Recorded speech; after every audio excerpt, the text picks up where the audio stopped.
Hi and welcome to சினிமாவி. வருஷம் பொங்கல் வருதோ இல்லையோ திருவிக்ரம் அண்ணையா ஒரு படத்தோட கிளம்பி வந்துடுறாப்புல. அந்த மாதிரி இந்த வருஷம் அண்ணன் பிரின்ஸ் ஃபேன்ஸுக்கு வச்ச ஒரு கௌரவமான பொங்கல் தான் இந்த குண்டூர் கார்.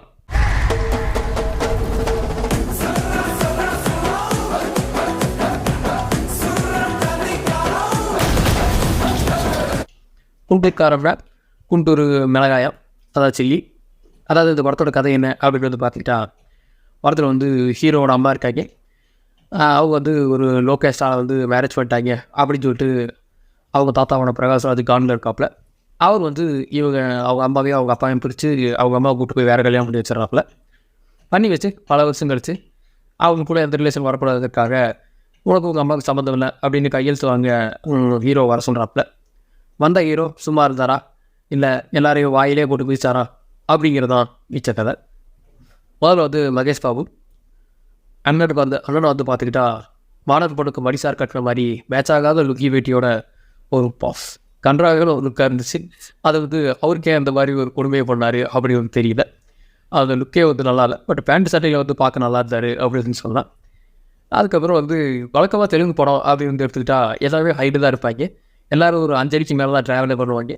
இந்த படத்தில் சர்ப்ரைசிங்லி அது பண்ணுறாங்க, ஆனால் நமக்கு ஒரு ஃபீலிங்குமே வர மாட்டேங்குது. அப்படியே ரொம்ப ஃப்ளாட்டாக இருக்குது. குண்டூர் காரம் படத்துக்கு பேர் வச்சுருக்காங்க, படத்தில் ஒரு காரம் இல்லை சாரம் இல்லை, ஸ்க்ரீனில் ஒன்றுமே ரிஃப்ளெக்ட் ஆகலை அப்படின்னு தான் சொல்லணும். படத்தில் சினிமாட்டோகிராஃபி அதாவது நல்லா பண்ணியிருக்காங்கன்னு சொல்லலாம். டெக்னிக்கலி நல்லா சவுண்டாக இருந்துச்சு அப்படின்னு சொல்லலாம். எல்லாமே கிளியராக இருந்துச்சு அப்படின்னு சொல்லலாம். அதுக்கப்புறம் தமன் மாவா படத்தை உசுரை கொடுத்து மியூசிக் போட்டு தூக்கி நிறுத்திருக்காரு அப்படின்னு சொல்லலாம். ஹீரோ கையை காட்டட்டும் காலை காட்டட்டும், அது எதை காட்டினாலும் அடித்து பிரிச்சிருக்காரு மியூசிக்கில் மட்டும் தமிழ் அப்படின்னு சொல்லலாம். அதுக்கப்புறம் அங்கங்கே டயலாக்ல காமெடி நல்லா ஒர்க் அவுட் ஆகிடுச்சு அப்படின்னு சொல்லலாம். அதெல்லாம் நல்லா சிம்பிள் வந்துச்சு அப்படின்னு சொல்லலாம். அதுக்கப்புறம் ஸ்ரீலா பேட்டி பாப்பா நல்லா இருந்துச்சு அப்படின்னு சொல்லலாம். பாப்பா மட்டும் இல்லை, பாப்பா டான்ஸ் வெறித்தனமாச்சு. அது குறிப்பாக ஒரு சீனில் பூமிகாவையும் ஸ்ரீலீலாவையும் கம்பேர் பண்ணி வேறு அண்ணன் பேசிட்டு அதுக்கப்புறம் ஒரு டான்ஸ் போடுவாங்க. அது வெறித்தனமாக இருந்துச்சு அப்படின்னு சொல்லலாம். அதை தவிர இந்த படத்தை எடுத்துக்கிட்டோம்னா, இந்த படத்தில் கதை அப்படிங்கிறது ஒன்று காணும். பல காலங்களுக்கு முன்னாடியே குழி தோண்டி போச்சு ஒரு கதை எடுத்து வந்துட்டார்.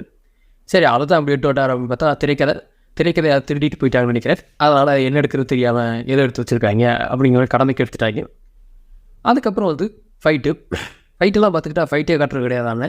இந்த ஐலாண்டில் வர மாதிரி கையை கால தூக்குலாம் பறக்கிற ஏலியன் பவர்லாம் தேவையில்லை. இங்கே அண்ணன் நார்மலாகவே கையை கால தூக்குலாம் எல்லோரும் பறக்கிறாங்க. அதனால் ஃபைட்டெல்லாம் 48 ஃப்ரேம்ஸு 48 இல்லை, அதோட அதிகமான பேர் தான் இருக்கும் போல இருக்குது. ஒவ்வொன்றும் அதுவே ஒரு அரை மணி நேரம் ஃபைட்டு போகும் போல இருக்குது. ஏன்னா அது நடந்து வரதே நல்லா ஸ்லோ மோஷனாக இருக்குது.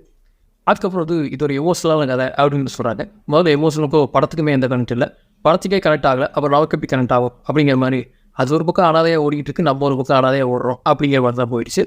அதுக்கப்புறம் எல்லாத்துக்கும் காரணம் பிரகாஷ்ராஜ் அப்படிங்கிற மாதிரி கொண்டு வந்துருப்பாங்க.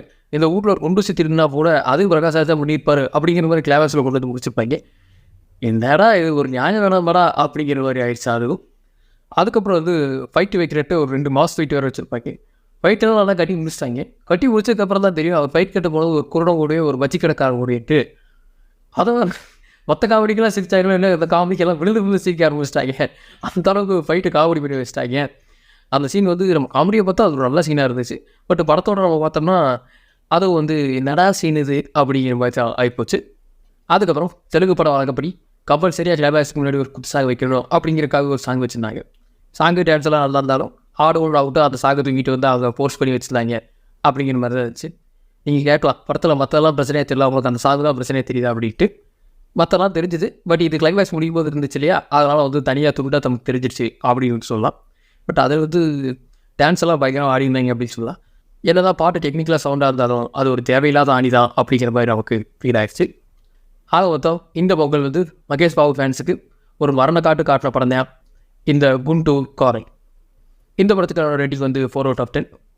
இந்த வீடியோ பிடிச்சிருந்தா லைக் பண்ணுங்கள், ஷேர் பண்ணுங்கள், கமெண்ட் பண்ணுங்கள், சப்ஸ்கிரைப் பண்ணுங்கள். மறக்காமல் கீழே இருக்கிற பெல் பட்டனை தட்டி விட்டுருங்க. தேங்க்ஸ் ஃபார் வாட்சிங்.